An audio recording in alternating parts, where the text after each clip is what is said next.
Bismillahirrahmanirrahim. Assalamualaikum warahmatullahi wabarakatuh. Selamat sore sahabat religi. Selamat datang kembali di Media Inspirasi Lensa Ramadan 1447. Bersama saya Fidela Almasahira. Di episode kali ini kita akan mengulas kisah inspiratif, tips and trik seputar musabaqah Qiraatul Kutub atau MQK, dan telah hadir bersama kita dua narasumber yang hebat, yaitu M. Fatah dan Sevilla, santri dari Pondok Fadlun Minallah, Bantul. Terima kasih sudah berkenan hadir dan berbagi di Media Inspirasi. Boleh diceritakan secara singkat tentang diri masing-masing, dari Mas M. Fatah dulu. Dari santri Fadlun Minallah, kelas berapa, asalnya dari mana? Ya, perkenalkan, nama saya Muhammad Fatah Ar-Rasyid, biasa dipanggil teman-teman Rasyid. Sekarang saya sudah berjalan kurang lebih 4 tahun mondok di Pondok Pesantren Fadlun Minallah dan berada di jenjang kelas 10 sekarang ini. Kelas 10, Mas Rasyid ya panggilannya, baik. Dan selanjutnya kita lanjutkan perkenalan dari Mbak Sevilla. Silakan Mbak Sevilla, dari kelas berapa di PP Fadlun Minallah? Perkenalkan, nama saya Sevilla Anggita Raya Sesutyo, biasanya dipanggil Sevilla. Ini saya sekarang berjalan 6 tahun mondok besok Juli. Untuk kelasnya saya sekarang kelas 12, jadi insya Allah besok udah bisa lanjut ke perguruan tinggi. Wah, Masya Allah, sudah mau lanjut ke perguruan tinggi ya, 6 tahun pondok di Fadlun Minallah. Oke, berarti dari Mas Rasyid dan Mbak Sevilla ini sudah lumayan lama ya, 4 tahun dan 6 tahun di Pondok Pesantren Fadlun Minallah. Nah, terus berkaitan dengan kemarin nih, Mas Rasyid dan Mbak Sevilla itu pernah mengikuti lomba di Musabaqah Qiraatul Kutub Internasional, di mana kita tahu bahwa lomba ini berlangsung bukan di Pulau Jawa begitu ya, tapi di mana Mas Rasyid kemarin? Di Wajo, Sulawesi Selatan. Wajo, Sulawesi Selatan, luar biasa. Berarti Mbak Sevilla dan Mas Rasyid kemarin dari Bantul terbang ke Wajo, begitu? Iya. Luar biasa. Oke, boleh diceritakan nih momen-momen apa aja sih dari mulai persiapan sampai akhirnya bisa mengikuti di perlombaan MQK Internasional ini. Mulai dari Mbak Sevilla dulu, silakan. Kalau dibilang untuk persiapan sih sebenarnya jadi kan kayak gini, MQK itu kita ada yang namanya seleksi dulu, seleksi tingkat provinsi secara CBT ya. Nah, di situ nanti yang mendapatkan peringkat paling atas itu yang dia akan diajukan ke internasional gitu. Masya Allah. Itu berlangsung sekitar Mei, kalau enggak Juni kayaknya, kalau enggak Mei Juni. Nah, terus setelah kita dinyatakan kita sebagai perwakilan, di situ kita udah latihan, kita belajar terus sampai di bulan Oktober itu akhirnya kita terbang ke Sulawesi gitu. Ke Sulawesi Selatan di Wajo ya. Oke, luar biasa berarti pengalamannya ya. Coba kalau dari Mas Rasyid, apa pengalamannya nih? Mulai dari kan baru 4 tahun ya di Pondok Pesantren Fadlun Minallah sampai akhirnya jadi peserta lomba MQK Internasional. Silakan Mas Rasyid. Mungkin kalau yang agak berbeda dengan Mbak Sevilla tadi, kalau di jenjang Usta dan Ula itu ada tambahan satu fase lagi. Setelah CBT nanti ada ujian daring terlebih dahulu, baru bisa dinyatakan lolos ke nasional. Jadi lebih rumit begitu ya proses gitu. Seleksinya ya, dari yang Mas Rasyid dibandingkan yang tadi Mbak Sevilla. Oke, selanjutnya nih Mas Rasyid dan Mbak Sevilla, waktu kalian pertama kali tampil di MQK Internasional pasti deg-degan banget itu, karena ini tingkatnya udah bukan nasional lagi gitu ya, dan saingannya pasti udah top-top semua gitu kan. Dan gimana sih perasaannya pas pertama kali tampil dan di situ jurinya itu tingkatnya internasional? Silakan dari Mas Rasyid dulu sekarang. Ya, perasaannya pasti ada gugup-gugupnya sedikit ya depan. Tapi karena tujuan kami itu untuk membawa nama baik Jogja niku harum di kancah internasional juga, maka saya usahakan agar rasa gugup itu hilang dan saya terus semangati diri saya sendiri. Wah, luar biasa banget Mas Rosyid. Berarti kemarin sempet ya, pasti ya kita deg-degan, gugup gitu ya pas mau tampil. Tapi karena Mas Rosyid ini udah yakin banget dan harus bisa membawa nama Yogyakarta ini di tingkat internasional itu harum, begitu ya Mas Rosyid. Oke, silakan untuk dari Mbak Sefila sendiri, apa sih pengalamannya nih? Misalkan kemarin sempat deg-degan atau nervous gitu, gimana cara Mbak Sefila mengatasi itu? Kalau sebenarnya saya tuh udah sering coba-coba lomba, tapi kan biasanya lombanya yang lomba kecil-kecilan, jadi ya lawannya kadang juga teman sendiri. Nah, tapi itu alhamdulillah saya dapat rezeki bisa ikut ke lomba internasional ya, yang seperti Mbak Alma katakan tadi, tentunya juri-jurinya itu nggak main-main juga gitu kan. Nah, terus kalau rasa nervous juga ada, tapi saya itu sebenarnya kalau mau tampil lomba itu saya biasanya mual-mual, mutah-mutah. Jadi bentuknya seperti itu, iya. Terus gimana tuh cara ngatasinnya? Ya sebenarnya kayak gitu udah diatasin berhari-hari sebelumnya itu. Jadi setiap ada pelatihan itu pasti nanti kita pasti berhadapan-hadapan sama penguji gitu. Jadi kita enggak cuma melatih bagaimana kita itu belajar tentang baca kitab, nggak cuma kita latihan kitabnya aja, tapi kita juga berlatih mental. Jadi pas di medan pertempuran jangan sampai mental itu justru malah merusak usaha kita selama itu. Gitu. Bagus banget, berarti udah prepare jauh-jauh hari gitu ya Sefila ya. Oke, selanjutnya nih pas di sana kan kalian baru datang ya dari Jogja, dan pasti berapa kali kalian akan menemui beberapa saingan atau mungkin teman-teman dari luar kota, luar pulau, dan itu pasti membuat kalian merasa aduh bisa nggak ya aku gitu kan. Dan ketika kalian menghadapi suasana itu, apa sih yang bisa kalian sampaikan buat teman-teman di rumah nih? Gimana cara kita untuk menampilkan yang terbaik selain yang tadi sudah Mas Rosyid sampaikan nih, kalau deg-degan itu kan untuk diri sendiri ya Mas Rosyid ya, betul. Dan gimana sih biar tampilan Mas Rosyid itu terbaik, mengharumkan nama Yogyakarta? Gimana Mas Rosyid? Kalau dari saya sendiri, saya memegangi 3 hal yang pernah disampaikan oleh guru saya. Pertama ya, ini ketika niatnya harus baik, lalu usaha yang gigih, dan yang terakhir doa yang rutin, doa yang kuat terus menerus gitu. Karena kalau kita hanya mengandalkan kemampuan diri kita sendiri tanpa menyertakan Tuhan dan guru-guru kita, maka nggak akan kecapai seperti itu. Bagus banget, berarti tipsnya dari Mas Rosyid. Nah, selanjutnya nih saya sebagai saya belum pernah ya lomba internasional nih kayak kalian yang luar biasa gini, pasti banyak banget prepare. Lomba itu harus dipersiapkan sebaik mungkin, apalagi jauh-jauh hari. Dan kalian pasti menyiapkan dengan sebaik-baiknya. Coba dong ceritain singkat aja dari Mbak Sefila dulu, gimana sih persiapannya mulai dari latihan dan sebagainya di Pondok Fadlun Minallah. Jadi 1 bulan sebelum keberangkatan ke Sulawesi itu ada yang namanya intensif. Kalau di pondok saya, kalau di Pondok Fadlun itu namanya intensif. Di situ ya kita belajar. Nah, yang ekstrim itu kita belajarnya jamnya tuh nggak main-main. Jadi gitu. Karena kita udah dapat kepercayaan, ya tentu aja kita nggak boleh mengkhianati kepercayaan itu ya, Mbak. Nah, di situ kita ada sekitar 4 kali 4 kali kita intensif. Nah, jam yang pertama itu habis subuh sampai jam 7. Jam kedua jam 9 sampai jam 10. Jam ketiga itu jam habis asar sampai jam 5, dan yang terakhir itu dari habis maghrib sampai jam 12. Tapi kalau kita mau tambah belajar di luar itu ya silahkan gitu, tapi nggak ada tuntutan, tapi ya itu jam wajibnya. Nanti kalau mau tambah silahkan gitu. Wah, luar biasa, berarti padat banget ya proses buat bisa akhirnya tampil di MKK internasional gitu ya. Coba kalau dari Mas Rosyid mungkin beda nih, kalau di Pondok Putra gimana tuh Mas Rosyid persiapannya?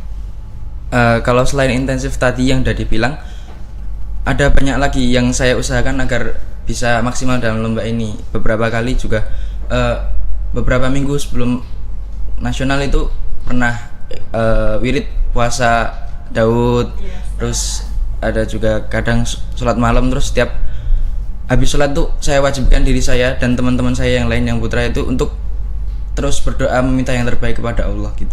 Wah, luar biasa banget ini Mas Rosyid itu, bahkan dia melakukan wirid begitu ya Mas Rosyid ya. Persiapannya itu nggak main-main, nggak hanya yang tadi di Mbak Safila persiapan intensif itu udah luar biasa banget, ditambah ada wirid dan doa gitu ya Mas Rosyid ya. Oke, nah selanjutnya nih Mas Rosyid dan Mbak Safila, kemudian kalau misalkan kalian ini melakukan hal-hal tadi ya, pasti kan ada sosok atau mungkin panutan kalian atau mungkin pembina begitu ya di pondok ya, pengasuh pondok. Siapa sih pengasuh pondok yang menurut kalian itu paling idola menurut kalian sampai akhirnya kalian bisa meraih kejuaraan di MTK Internasional ini? Coba dari Mbak Safila, ada siapa? Kalau saya sebenarnya paling ngefans sama Gus Ahmad Faiz Abioso ya. Sama Kenapa pengasuh pondok ya, karena beliau itu sosok yang benar-benar gimana ya, nggak cuma kalau mengajarkan itu nggak cuma mengajarkan tapi juga dengan praktek gitu. Jadi gimana, kita nggak cuma kamu tuh harus kayak gini, tapi juga beliau itu mencontohkan gitu lewat perbuatan. Nah selain itu ada juga Ibu Nyai, ya Ibu Nyai Hajah Nur Nadifah, karena sifat qanaah beliau, terus bagaimana beliau sabar, dan masih banyak lagi sifat-sifat beliau. Nah di samping itu sebenarnya ada juga Romo Kiai Haji Muhammad Khatib Masyhudi, tapi beberapa waktu yang lalu sampun sedo sama meninggal gitu. Tapi ya semua itu nggak lepas dari sosok-sosok guru, pengurus, dan orang tua, juga teman-teman yang selalu mendukung saya dan memberikan saya contoh yang terbaik gitu. Betul banget, berarti selain kita menempa diri kita juga perlu lingkungan yang positif gitu ya. Dan sosok-sosok yang kita idolakan dan kita jadikan panutan di kehidupan kita sehari-hari gitu ya Mbak Safila. Oke, silakan dari Mas Rosyid, siapa sih sosok yang menurut Mas Rosyid panutan banget sampai akhirnya Mas Rosyid bisa menjadi salah satu peserta di MTK Internasional? Kalau dari saya sendiri ya pastinya semua keluarga dalam itu adalah panutan bagi diri saya sendiri. Dari berbeda-beda, dari aspeknya berbeda-beda itu saya jadikan panutan bagi diri saya sendiri. Terlepas dari itu, terkadang ketika saya bad mood atau sedang nggak terlalu ingin belajar, malas gitu, teman-teman saya adalah motivator terbaik saya sendiri. Terkadang seperti teman-teman begitu ya Mas Rosyid ya. Dan pastinya lingkungan Mas Rosyid dan Mbak Safila itu udah lingkungan yang mendukung banget buat kalian jadi juara di MTK Internasional kemarin. Oke, selanjutnya nih, proses yang gak sebentar itu pasti juga dibarengin dengan ada pengalaman. Nah, sebelum kalian cerita tentang pengalaman yang menarik, kita tunggu ada yang mau lewat sesaat lagi.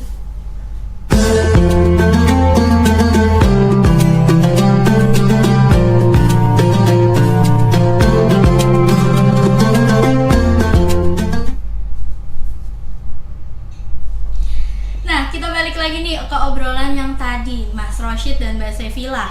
Tadi kita udah ngobrol banyak banget, mulai dari sosok yang kalian jadikan panutan, persiapannya, sampai pengalaman kalian kemarin pas baru datang di Wajo, Sulawesi Selatan. Selanjutnya nih, gimana sih kemarin itu saat kan ada ya, kita baru tahu nih kalau misalkan MTK Internasional itu memang baru dimulai tahun 2025, bener ya? Ya, bener. Mas Rosyid dan Mbak Safila, berarti kan sebelumnya kita belum ada ya di Indonesia itu MTK Internasional begitu ya, jadi baru yang nasional. Dan terakhir itu infonya MTK itu dilaksanakan tahun 2023, betul? Ya benar. Ya, 2023 dan sempat off di 2024 begitu ya. Kenapa polanya itu 2 tahun sekali gitu. Oh, memang 2 tahun sekali. Oke. Berarti bisa diceritakan nih 2023 itu kalian ikut juga atau enggak sih? Mulai dari Mas Rosyid dulu, silakan. Kalau dari saya sendiri sebenarnya ikut, akan tapi ya gimana ya, udah kejegal dulu di kecamatan Malang. Oh gitu, berarti kalau yang 2023 udah sampai kecamatan tapi nggak bisa lanjut lagi ya? Iya. Ya nggak apa-apa, berarti qadarullah baru sampai situ aja ya kan? Kalau Mbak Safila gimana nih, 2023 ikut juga? Alhamdulillah kemarin masih diberikan kesempatan ikut di tahun 2023 gitu. Oh, jadi peserta juga ya? Iya, peserta. Berarti kemarin 2023 itu tingkatnya nasional? Iya, tingkat nasional. Di mana itu dilaksanakannya Mbak Safila? Di Lamongan, Jawa Timur. Di Lamongan, luar biasa. Selanjutnya nih, apa sih tantangan terberat yang kalian hadapi dari semua MKK, mulai dari MKK 2023 meskipun itu masih nasional sampai yang kemarin 2025 di internasional. Mulai dari Mbak Sevilla, silakan. Kalau tantangan terbesar yang pertama itu adalah mengalahkan diri kita sendiri sebenarnya. Ya karena kan sering ya kita pasti yang pertama tadi yang udah saya bilang tadi, kita mental itu pasti nomor satu harusnya. Terus ya banyak juga sih kayak kadang kita males, kadang kita bad mood, atau kadang ya banyaklah faktor internal, justru yang banyak itu kan faktor internal yang keluar dari diri kita sendiri malahan.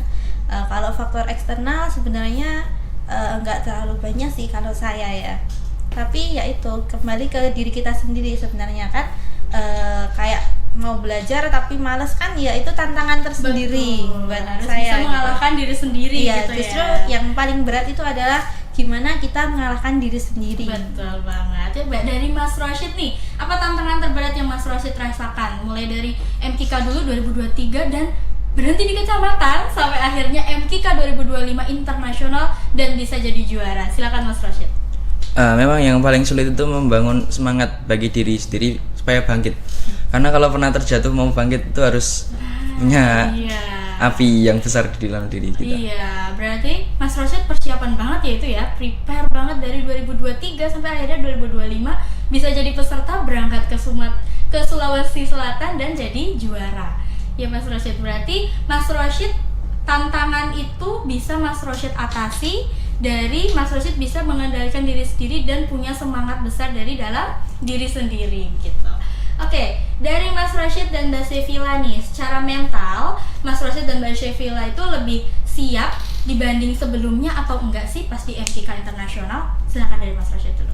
Kalau dari saya ketika sudah masuk ke mulai babak semifinal dan final tuh udah lebih siap daripada ketika malah fase pertama CBT itu. Kalau CBT itu malah saya abu-abu, kadang apakah bisa menang, apakah tidak, karena banyak faktornya. Ada yang pertama ada kabar bahwasanya yang diujikan itu bukan hanya cabang kita tapi ada fan ilmu lain juga. Terus yang kedua karena saya belum pernah pegang kitabnya, dan yang terakhir itu ada isu kalau lawan di grup saya itu agak berat gitu. Waduh, berarti udah dapet isu-isu kayak gitu ya. Berarti kan persiapannya yang tadinya udah matang jadi semakin grogi nih. Iya, gitu. Tapi ternyata pas di babak akhir-akhir itu lebih siap gitu ya Mas Rosyid ya. Gitu. Oke. Coba dari Mbak Sevilla, secara mental gimana sih waktu pas MKK 2025 ini dibanding dulu di 2023? Silakan. Kalau karena di 2025 ini kan emang sistemnya beda. Jadi kayak ada CPT dulu. Ya di CPT itu sebenarnya udah kayak tadi yang dibilangin Mas Rosyid, karena yang diujikan nggak cuma fan kita, ya awalnya udah pesimis dulu gitu. Sama tadi kan kalau yang ULA sama yang WUSTO itu ada 3 tingkat, jadi ada CBT, terus nanti penyisihan di sana di Wajonya, di Sulawesinya itu semifinal final, jadi otomatis juara.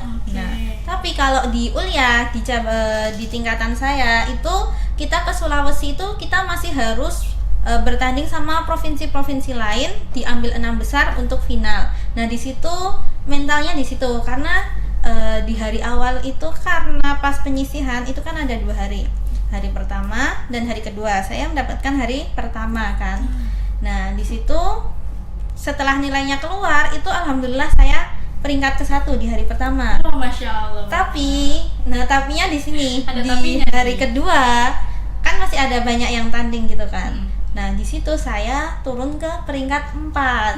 Nah di situ nangis sih, iya, tapi ya harapan saya nggak apa-apa, mau di 1 sampai 6 nggak apa-apa, yang penting masih 6 besar, besok bisa maju ke final. Wah, gitu. Berarti Mbak Sevilla walaupun sempat turun gitu ya di peringkat 4 dan sempat down pastinya ya, namanya kita kan sudah persiapan tapi ternyata turun, pasti ada rasa di hati, aduh gimana nih gitu, tapi harus bisa memotivasi diri lagi biar bisa tetap maksimal di penampilan itu. Begitu ya Mbak Sevilla ya dan Mas Rosyid.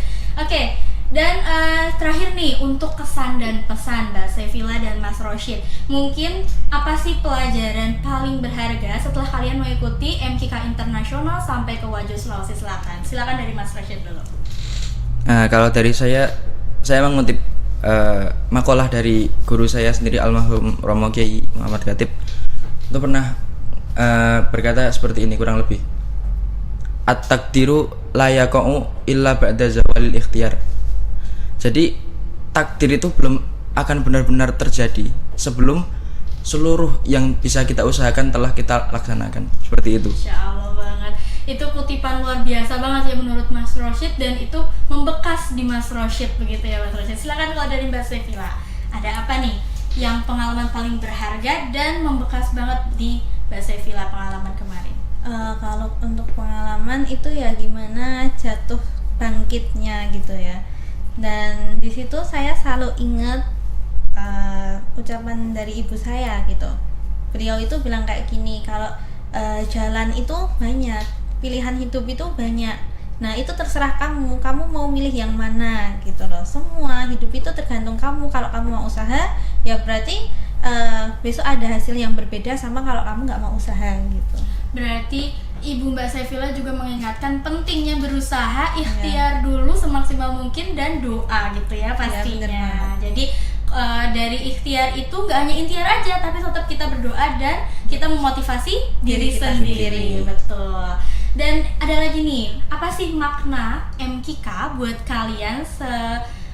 Kalian udah lama banget ikut MKK 2 kali gitu ya, dan pengalaman di PP Fadlun Minallah juga udah lama, 6 tahun dan 4 tahun. Apa sih pengalaman kalian ini, makna yang kalian dapat dari yang kalian mengikuti MKK itu dari awal, nggak bisa berusaha sampai akhirnya bisa jadi juara di MKK Internasional kemarin?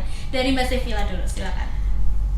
Jadi gini, setiap perlombaan, setiap hal itu ada prosesnya. Nggak apa-apa, kalah dulu nggak apa-apa. Tapi gini, prinsipnya adalah menabung kekalahan. Jadi dari kita menabung kekalahan itu nanti kita bisa mendapatkan hasil yang baik gitu. Nggak apa-apa, kalah dulu nggak apa-apa, besok pasti kita ada. Kalau kita mau usaha terus, ada saatnya kita itu bisa di titik paling atas, ada kalanya kita itu bisa menang gitu. Betul banget. Berarti kalau misalkan kalian saat ini masih gagal begitu ya, jangan dulu langsung menyerah. Bisa jadi besok-besoknya ada kesempatan kalian untuk menang dan jadi juara. Silakan kalau dari Mas Rosyid, apa makna MKK yang paling Mas Rosyid berharga dan membekas di diri sendiri? Kalau dari saya, yang paling membekas diri saya dari ajang kemarin ini adalah mengajarkan diri saya sendiri untuk always think positif, seperti itu, selalu berpikir positif. Betul banget. Gimana tuh detailnya nih Mas Rosyid? Karena terkadang kalau kita memikirkan hal-hal yang negatif akan berdampak pada kenyataannya. Nanti kita pikir kita akan kalah, malah kalah beneran. Maka selalu husnudzon kepada Allah gitu aja. Husnudzon sama Allah, dan pastinya kita harus yakin sama diri sendiri, begitu ya Mas Rosyid ya? Betul.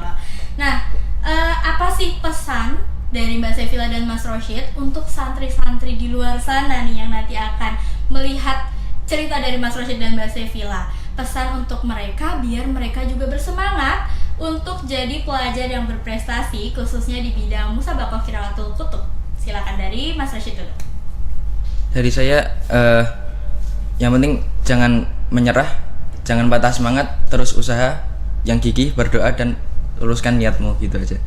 Oke, singkat padat tapi langsung mengena ya Mas Rosyid. Silakan dari Mbak Sefila apa? Kalau dari saya ya yang penting itu tadi sama sih, kurang lebih sama. Jangan pernah patah semangat, jangan berhenti usaha gitu. Jangan berhenti berusaha dan jangan patah semangat. 2 kata yang pasti mewakili semua proses kalian ya. Dari awal kalian belajar di PP Fadlun Minallah sampai akhirnya kalian berangkat ke Wajo kemarin, pengalaman luar biasa, dan itu pasti membekas diri kalian masing-masing gitu ya. Masya Allah banget nih dari kisah Mas Rosyid dan Mbak Sefila. Terima kasih ya buat kisah kalian, dan semoga nanti bisa jadi inspirasi buat santri-santri di luar sana dan pelajar di Yogyakarta gitu ya. Dan semoga pengalaman kalian ini juga bisa membekas nih buat teman-teman, gimana sih caranya bisa jadi juara MKK Internasional di tahun-tahun berikutnya begitu ya. Dan untuk sahabat religi, kita juga harus mencintai ilmu seperti yang tadi dikatakan oleh Mbak Sefila dan Mas Rosyid, bagaimana mereka sangat mencintai ilmu, mencintai proses, sampai akhirnya mereka bisa meraih kejuaraan di MKK Internasional kemarin di Wajo, Sulawesi Selatan. Nah, semoga dari cerita hari ini dari Mbak Sefila dan Mas Rosyid itu bisa jadi penyemangat, dan proses belajar yang sudah mereka lalui ini bisa jadi motivasi juga ya buat teman-teman di luar sana, dan biar mereka juga bisa mengembangkan diri semaksimal mungkin biar bisa mencontoh kayak Mas Rosyid dan Mbak Sefila. Begitu. Sahabat religi, sebelum kita akhiri perbincangan kita pada sore hari ini di media inspirasi serial Lensa Ramadan 1447 Hijriah, semoga dari perbincangan kita sore hari ini bisa membawa dampak yang baik. Dan untuk sahabat religi di rumah, nantikan sebentar lagi waktu berbuka puasa yang akan kita tunggu-tunggu di bulan Ramadan ini. Saya Fidela Almasahira selaku host mohon pamit. Wassalamualaikum warahmatullahi wabarakatuh.